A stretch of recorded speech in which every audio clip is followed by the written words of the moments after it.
Hello and welcome to episode 18 of A Question of Property, where we answer all of your burning property questions. I'm your host, Lucia France, and I'm joined by our usual panel of experts. We have John Howard, property expert of, would you believe it, over 40 years experience in the industry and author of 3 different books on the subject, including the most recent, Buying and Selling at Auction. How are you today, John?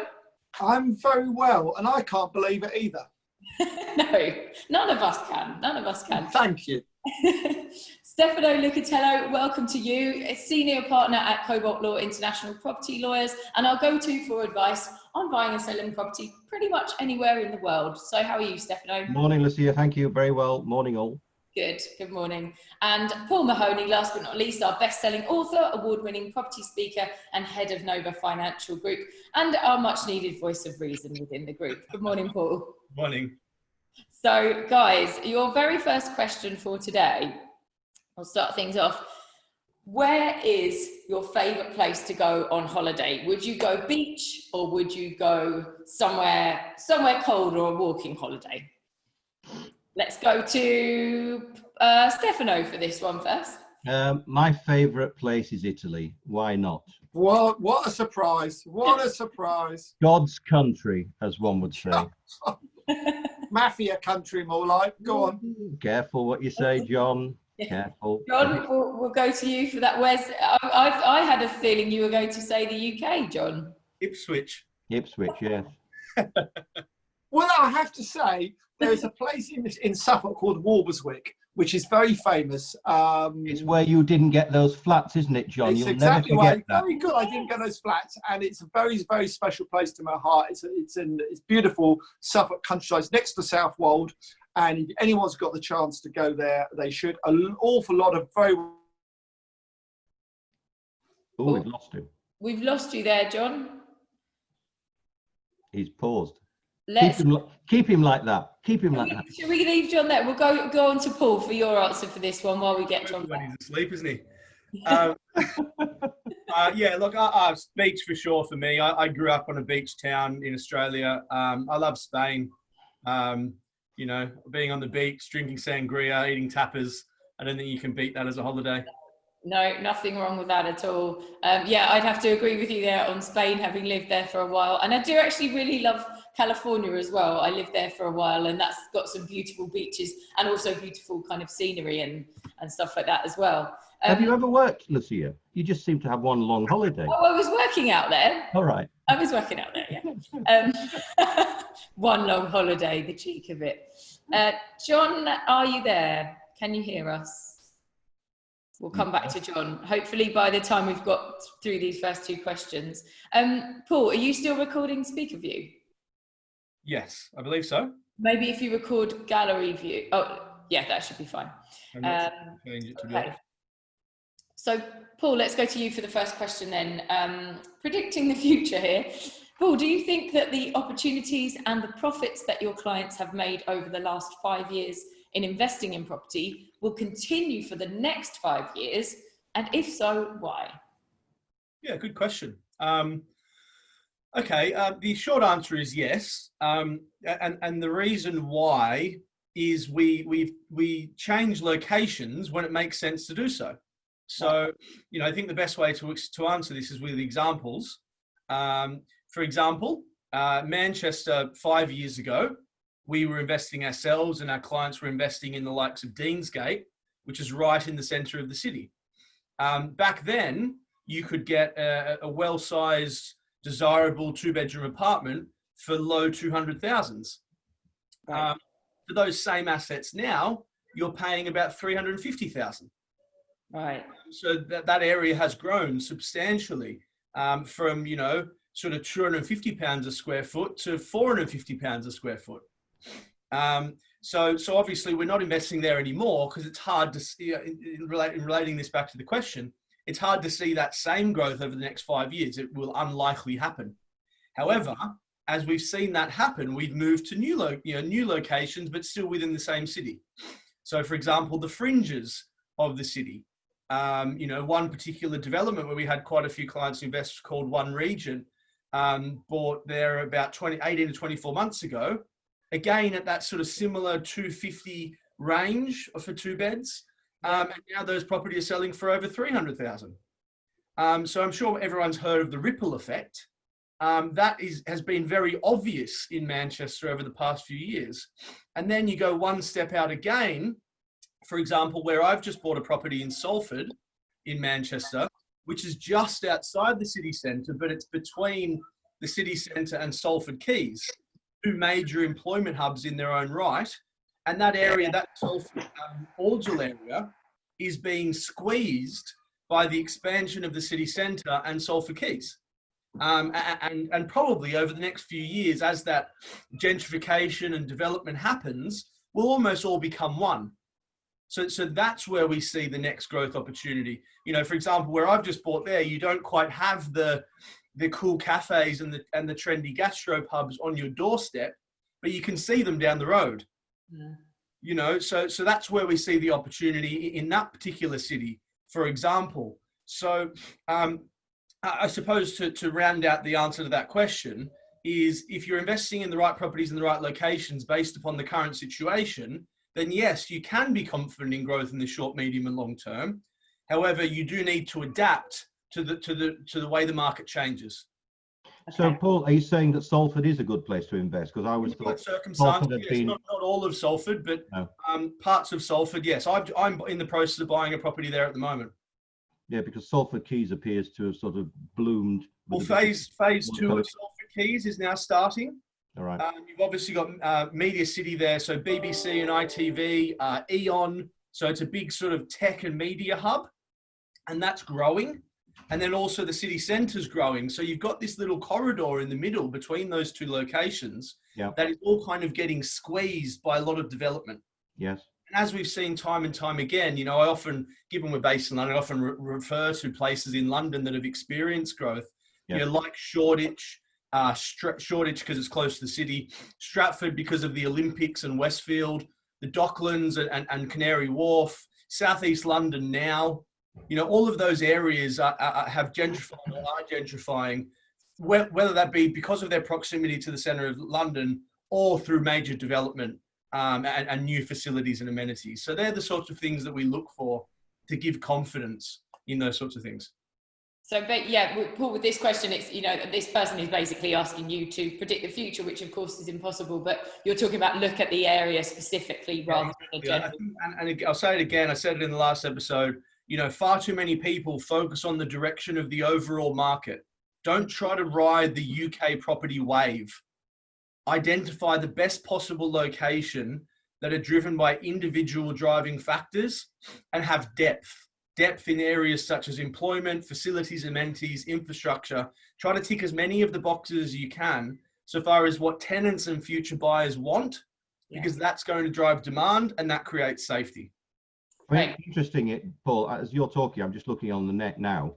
You can get flats in Salford Quays phase 2 for just under £100,000, 2 bedrooms. That's very good value. Oh, I don't know what they'd be like. Under 100,000. Wow. That's always worrying when a lawyer starts advising on property. I know that area well, and a good 1 bed in that area is going for about 150. Yeah. Right. Okay. It's not always about buying the cheapest. No, it's not. No, I agree with you. So John, welcome back.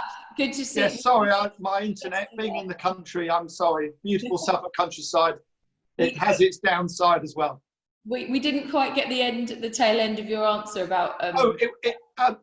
sorry, very quickly, the answer was in Walberswick, there's lots of interesting, quite well-known people who are a lot of artists and also 1 or 2 film producers and so on who've got second homes there, and it's a very special place. Yeah. Fantastic. Well worth a visit. Isn't Adnan Brewery in Southwold? They're in Southwold, and what you do, you get the rowing boat, which you pay £1 for to get over the river to Southwold. It's very sweet. It's lovely. Very special place. Yeah. Good recommendation. Right. Okay. Let's go then to John for your first question for today. So, John, I'm now on my 3rd property deal. Do you think that I'm best to stick with my joint venture partner, or to borrow more money from a bridging company and go alone? That's a super question. And a lot of people get into this situation where they've done a couple with someone, they're thinking, well, you know, I've only got half the profit, I've done most of the work and all this business, and they look to sort of be a bit brave and go out on their own. And I think there's nothing wrong with that. I mean, my over the years, I've had a number of property backers, investors, and also I've done deals on my own as well. So I think you can do both. And I would leave the door open to both, because I think as long as you're honest with the partner you've been doing it with, and say, look, this one I'm going to do on my own.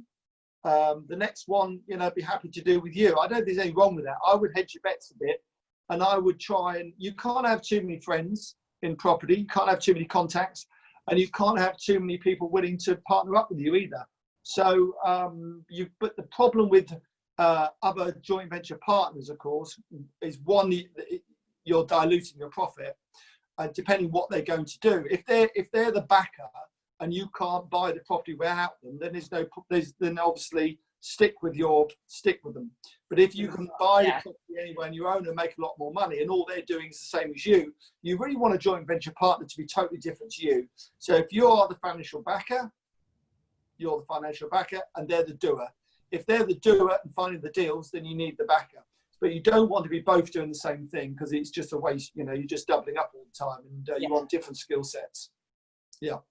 And would you say borrowing more money from a bridging company is a wise idea, or? Well, it all depends on the deal. But I mean, if you're giving 50% of your profit away to someone, and the bridging company's at 15%, then clearly, and you can afford it, then clearly you'll be a bit mad to give 50% away. So in a way, although these bridging companies are very expensive, and I'm always say, you know, only use them for a very short period of time, that you and make sure you know how long that time is.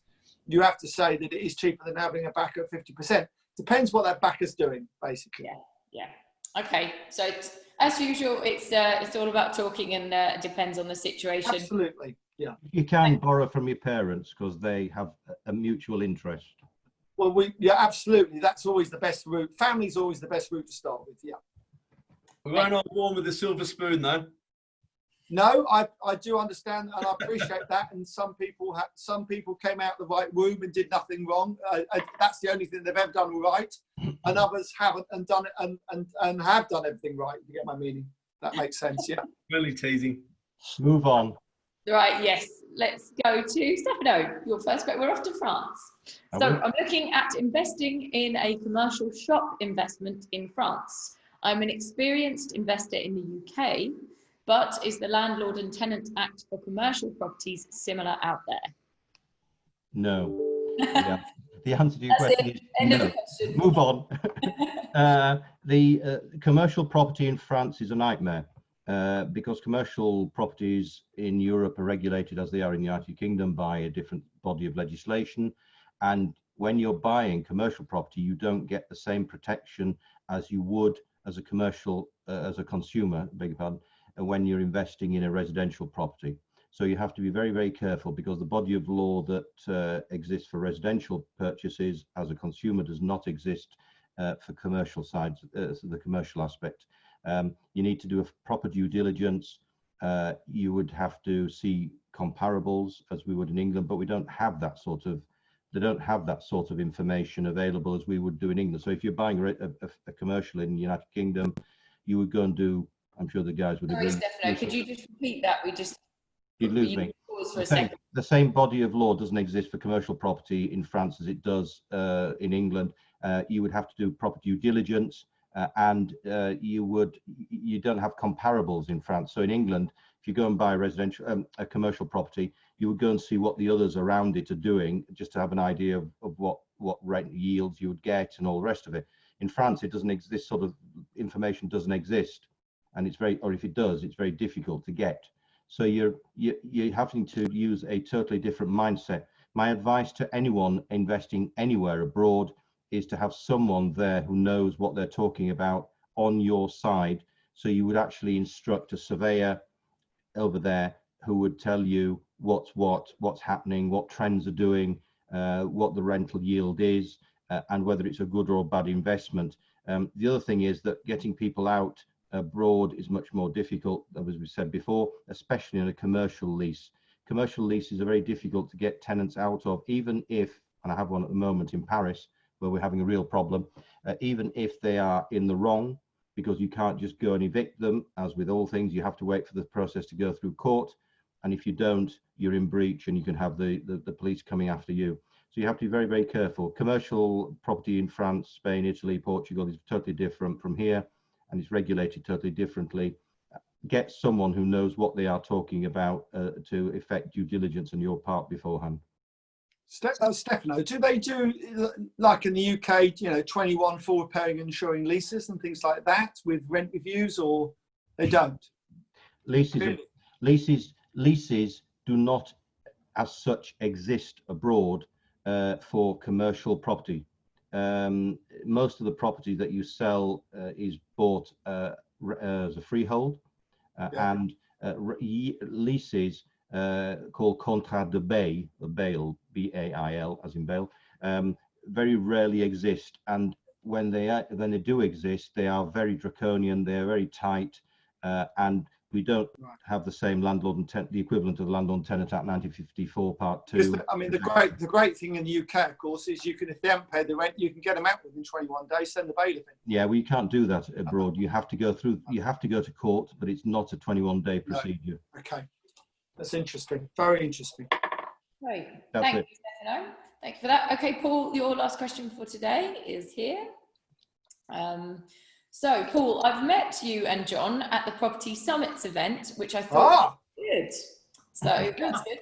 I took your advice and I bought my first buy-to-let property. I could just about stretch to buy another one. Do you think I should do that now or wait another year or so when I'll have more funds available? Okay. Well, thank you for attending Property Summits for a start. That was, I assume they attended the in-person day that we did. I thought it was a great day and we got some great feedback. Yeah. And we are doing some more of those via webinar at the moment. So if anyone's interested, feel free to look that up. So should they stretch themselves? I think it's fairly limited information for me to give a proper answer, because it depends what we're talking about. You know, for example, it's a bit of a subjective view what they've said, if that makes sense. Yeah. Because some people would think of £100,000 as not enough, and some people would think of that as too much for one property investment, if that makes sense. You know, sometimes we meet with clients in London and they've got £500,000 in cash, and they're asking us, is that enough to get started? Whereas other people have got 20 grand cash and they think they're loaded. So, you know, I would need a bit more of an understanding, but let's just use some examples. You know, I don't think there's all that much worth buying in the UK for buy-to-let purposes, less than about £100,000. Now, some people will disagree with me on that, but so far as ticking all the right due diligence boxes, so, you know, quality properties in good locations, having the right sort of target market that's going to pay you rent, easily rentable, rather than, you know, cheap properties in cheaper areas that often have higher vacancy rates. It's harder to get your rent, more maintenance, all that sort of thing. I don't think there's that much work under 100 grand. And even then you're a little bit limited in my personal view. Therefore, the minimum starting cash to buy a property really that's worth buying in the UK would be about £30,000. Ideally 40,000 plus, I'd say, because the options really open up there. So I suppose that hopefully answers their question, depending on how much funds they've got. But yeah, I don't think, you know, I think that if they are limited in whatever way that might be, then it probably is worth waiting to get a bit more cash to get a better property, rather than just buying property for the sake of it. Yeah, I think, yeah. I mean, I think you're right, Paul, especially at the moment. I don't think there's any massive rush to buy a second one. If you just about got enough, you might as well wait a little bit longer. We know what we think the market might do next year for investment market. So, and the other thing I would say is I think you're absolutely right about the values, because, you know, yes, we know we can all go and buy a terrace house at 35 grand somewhere, 40 grand somewhere, but there's no capital growth in it. And what you're looking at is a good property in good condition in a decent area with capital growth. And the capital growth part is just as important to me, and I know other people disagree probably, but just as important as the yield. Yeah. Yeah, and on that point, just to kind of explain that slightly further, very often we have people that come to us who are just starting out and start out focusing on yield. And the biggest limitation of that is the only way you grow income through yield-focused properties is by injecting more capital or more cash. Yeah. It's a very slow way. Unless you're earning a lot of money from another source, it's not really the right strategy for you if you're just starting out and wanting to build a portfolio. Whereas investing for capital growth and using the income to support the debt is going to be it may not seem like a quicker way, because it probably will take you a decade to build a decent portfolio that way, but it will be quicker than saving the cash to invest, if that makes sense. Yeah. So a simple example is if you take 50 grand and buy a 200 grand property, and that increases in value by 5% per annum and gives a half decent yield, you should be able to remortgage that property and get back your initial cash every 3 to 4 years. Wow. Okay, so you start with one, you then have the ability to buy a second one in 3 to 4 years' time. Then in 3 to 4 years after that, you have the ability to buy another two. So you go 1, 2, 4, and within 10 to 12 years, based upon average returns, you should be able to have about 8 properties just from your initial investment. Wow. It's self-perpetuating. You know, it's what I refer to in my book as the snowball effect. And some people view a decade or 12 years as a long time, but actually when it comes to property investment, it's not a long time. And of course, if you're injecting more cash every year to that, it has a multiplying factor. Yeah. And Paul, can I just clarify there a couple of things? We talked in a previous episode about mortgages being good loan to value at the moment. So would that be a reason that he should possibly stretch himself? And secondly, you were talking about the difference between 30 and 40K as a deposit, not as in to buy a property, right? Yeah, as a deposit, correct. Yeah. So unless you're buying in whole, of course. Grand, unless you're buying whole, you get a mansion for that. You buy the whole road for it. If you have £30,000, you'd be able to buy a property worth about 100,000 once you account for your deposit and costs. Yeah. Whereas if you have 40, you'd probably be able to stretch to about 140, 150. Yeah. So it's a pretty big difference in the value of the property that you can get. Yeah. Paul, you joke about that, but some years ago, a London Indian investor bought a whole street for 20 grand. And he didn't even bother coming up. He just bought it and he had it all redone up and let it out to DSS clients.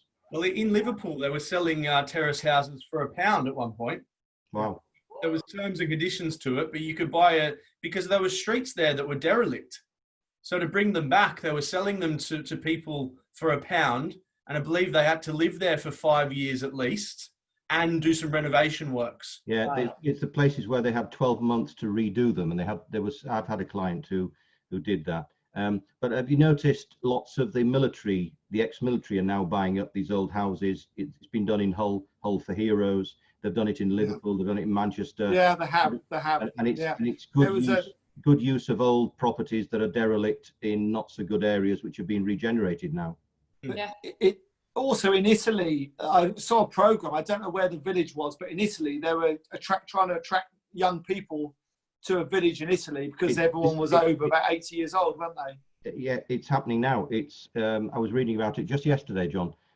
It's in Sicily, and they want to create what's called a happy village for retirees, people over 60 years of age. Both Sicily and Sardinia now have got these projects on, because many of the properties that are there are not being kept properly. They're empty, and you can get some fantastic value properties now for about 100,000 euros, 150,000 euros worth much more. Fantastic. Thank you very much there for that answer. Right, we've not got very much longer to go, so I'll ask for some slightly speedy replies to these answers, to these questions. So John, your next one is this. Yes. The opportunity to buy some land that the council say will be included in the next 10-year plan. Does this automatically mean I will get planning permission for houses? Any advice? Much appreciated. Well, it's a very, very good start. So what the council are saying, over the next 10, 12 years, whatever it might be, they are planning to allow these zoned areas to be built on. It doesn't mean you'll get planning the day the 10 years start. It might be at the end of the 10 years, so you've got to be careful. But in principle, it's a really good start. And if that is going to happen, I would wait until it's happened, because lots of agents and people say, oh, it's going to be in the next 10-year, policy, the next 10-year plan, if you like, for houses. And of course, guess what? It isn't in it. So, don't just assume it's going to be. So if you have to buy it before the 10-year plan is out, then the least you should be doing is having a meeting with the local authority. I would suggest the chief planning officer, and I would find out exactly what the score is from them, and make sure if there's a draft plan out and it's in that gives you some confidence. But you really need to know it's definitely going to be in the next 10-year plan, definitely. Because if it isn't in there, probably you're not going to get planning for over 10 years. It depends how long you have to wait, really. Would it be worth trying to ask them to get planning permission, and maybe that would be... You won't get, I don't think you'll get it if it's going to go in the next 10-year plan. I would have thought it would be turned down now on the basis that they don't need the planning. They don't need it. They've got enough, in the pipeline. So just be careful, talk to the chief planning officer and take it from there. Great. Okay, thank you very much. Stefano, moving on to Portugal now. We've been all over Europe today. So, Stefano, I've heard you say on previous programmes that Portugal is the most expensive of the European countries. But if I've got a limited budget of 100k, are there still places in Portugal you could recommend for me to have a look at? Yeah, absolutely. Portugal is a beautiful place to invest. Most people, unfortunately, think that Portugal is the Algarve in the south. So thinking of Vila Moura and places like that, which is where all many rich people go. And the Algarve stretches from Spain all the way west, and it's not the best part to invest, because there are good places as well as bad places to invest there. My view is, if you've got any forethought, you will go to the north. You'll go to the Douro part of Portugal, above Lisbon to the north. I mean, it's got some fantastic places. It's like the north of Spain. Many people don't know the north of Spain, like Gascony and places like that. But why? Because they just don't go. They think of Spain being Marbella, Malaga, wherever. So this comment goes for both Spain and Portugal. Go to the north. Go to the Oporto regions. Go to the countryside, not necessarily to the beaches, and you get some fantastic value. There's loads and loads of derelict property or partially renovated property that you can buy for that sort of amount of money, and you probably get much more. You will get much more land than you would if you were to invest 100,000. You probably won't get very much nowadays in the Algarve for 100,000 anyway. The other place you could go to is Lisbon, of course. Lisbon is a beautiful weekend retreat now. Yeah. Very, very famous, very beautiful, and there are still places to use Paul's description, which have not been described and not had the ripple effect yet, where you can buy, and it will be on the edge of development in the next few years, and your property will go up in value. But certainly, I would go to the north of Portugal, where you get a lot more for your value. I take the Silver Coast is lovely. The Silver Coast up from Lisbon is lovely. Yeah, the Silver Coast is it's beautiful.